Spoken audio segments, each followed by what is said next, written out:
Hi, I'm Kate Heffernan, and I'm a vinyasa yoga instructor based out of Boston, Massachusetts.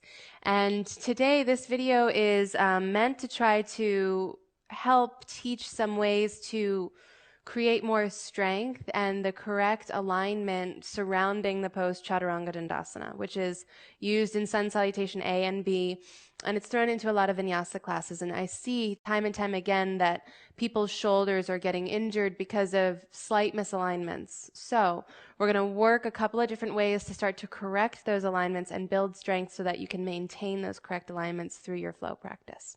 So what you'll need are 2 blocks. And you can put them off to the side for now, just ahead of your mat.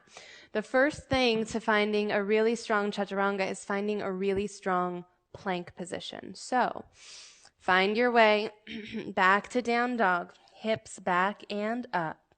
As you hit back and up, you're going to rock forward to the balls of your feet, shift forward into high push-up. Now I'm looking down at my hands. I'm seeing that my wrist creases are parallel to the top of my mat. My hands are shoulder width. You also want the head of your shoulder directly above your wrist crease or ever so slightly ahead of your wrist crease. You don't want to be at all behind your wrists, okay? Walk your feet in enough that you get the ball of your foot on the floor. That's not just the tips of your toes. I remember when I first learned Chaturanga, I was taught to tip forward, but that actually takes power out of your legs. So walk your feet close enough in that you can actually kick your heels back. Keep your chest forward, again, shoulders over wrists, thighs lift up, but then tailbone drops down. So what we're finding are all these dueling actions. The chest reaching forward so the feet can reach back. That creates some tension at your center. Thighs are lifting up, but if you do that too much, you flare into a back bend. So you also marry that with dropping your tailbone down. So heels back, chest forward, thighs lift, tailbone heavy. And I want you to hold this for 5, 4, 3, 2. End of your exhale, tap your knees down. So a chaturanga is basically a plank that decided to bend its elbows. All of those actions are true in plank, are also true in Chaturanga Dandasana. However, before we get to the full variation where you have straight legs and bend your elbows, we're going to work on just the actions of bending the elbows without as much pressure on us. The knees will be down. So you'll take your 2 blocks, highest height, about shoulder width distance, 2 inches in front of your shoulder, 2 inches in front of your hands.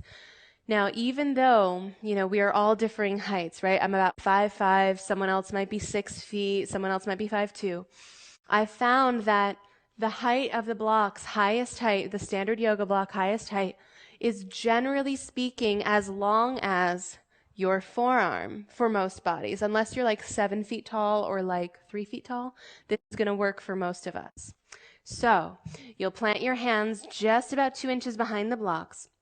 You'll start in high push-up. So again, shoulders over wrists, heels back. Find those actions, heels back, chest forward, thighs up, tailbone heavy. Keep all of that. Now, without moving your knees at all forward, you're simply going to bend them and tap them to the floor. Immediately drop your tail more, because when you bring your knees down, your butt wants to flare up. Tailbone heavy, shoulders over wrists. Now on your exhale, keeping your belly in and up. So another way to think of tailbone down is pubis up towards navel, like you were zipping up a tight pair of jeans.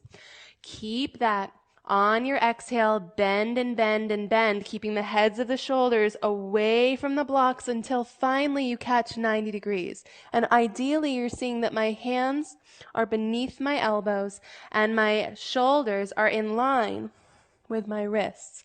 This is the arm position we're looking for in down dog. And you want to be light on the blocks. You don't want to rely on the blocks. That'll make your belly fall. Pull in.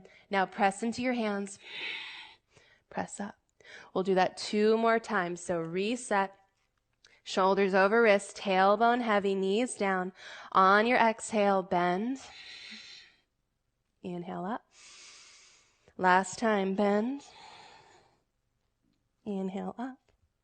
Good. Now, finally putting it all together. So this will be coming from straight legs down into Chaturanga Dandasana using your blocks. Hands behind the blocks about 2 inches. If you're much further back, it won't work. Let's start from down dog. Inhale, lift up. Exhale, shift forward, heels back, walk your feet forward enough that the balls of the feet are really firmly planted. Now again, everything is in one straight line and everything is working in concert to stay away from the floor except your elbows. Keep the heads of your shoulders back as you bend and bend and bend and bend. Tap. Inhale, straighten. And you can do that a few times like we did with the knees down. So straight legs, shoulders over wrists, tailbone heavy. Exhale, bend, tap. Inhale up, it's hard. Exhale, bend, tap. Inhale up.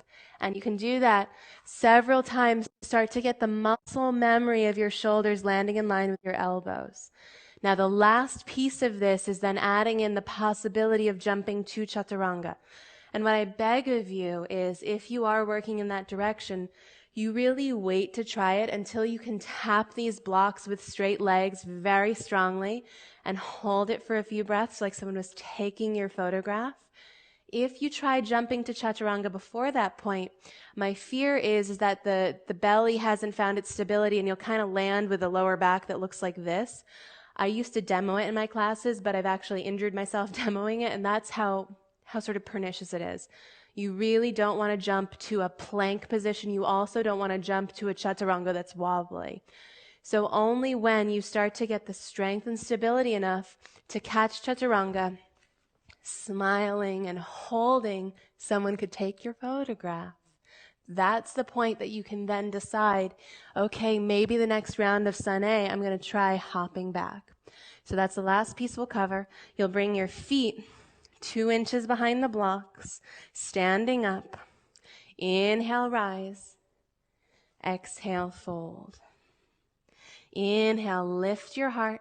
Hands beside your feet. They can't go forward because the blocks are there. This will also set your shoulder up in a correct position for Chaturanga. The feet move back as the chest moves forward. Your elbows bend as you hop to Chaturanga. So inhale, lift your heart. Exhale. You catch elbow height. Toes then can push back, leading you into your up dog. Exhale, downward facing. Now again, working Chaturanga isn't all or nothing. You can absolutely work any of these variations for the lifetime of your practice if you wanted to. But if you are moving up towards the place of wanting to jump to Chaturanga, I highly suggest you try using these blocks and try actually warming yourself up in smaller ways so that you really are sure that the head of your shoulder can land in line with your upper body, in line with your elbow, elbow over wrist, so you have a very aligned and safe Chaturanga without the possibility of hunching forward and maybe blowing out your rotator cuff. So I hope this was helpful for your Chaturanga practice. Enjoy. Namaste.